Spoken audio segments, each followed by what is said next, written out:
Hello বন্ধুরা, তনুস্মিতার কথার নতুন একটা ভিডিওতে সকলকে স্বাগত।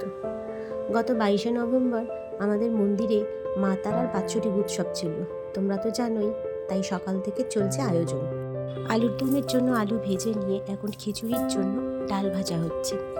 আমি সবই একটু একটু করে রেকর্ড করছি। এরই মাঝখানে মন্দির থেকে গিয়ে মায়ের আর বাবার একটু ছবি তুলে আনলাম। বউ এখানে মায়ের পায়েস রান্না করছে, এরপর হবে চাটনি, 5 রকম ভাজা। এখন আমার মুখ দেখতে পাবে না, প্রচন্ড ডাস্ট অ্যালার্জি, এই জন্য এখন আমি মুখে মাস্ক পরে ফেলেছি। সবাই মিলে একসাথে গল্প করতে করতে কাজও চলছে। আমি আর কাকিমা ঠাকুরের সমস্ত ফল কেটে নিচ্ছি।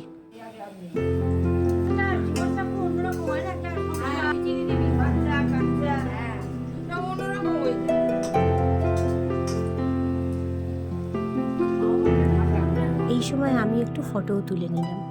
আর এটা হচ্ছে আর একটা দিদা,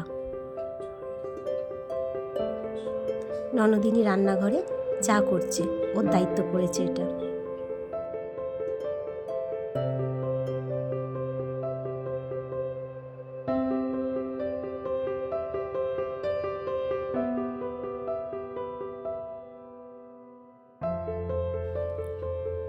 আলুর দম আর খিচুড়ি একদম রেডি।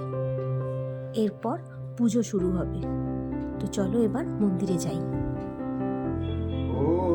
এখানে সব মায়ের ভোগ রাখা রয়েছে, আর সবাই সবার মতো করে পুজো দিয়ে গেছে।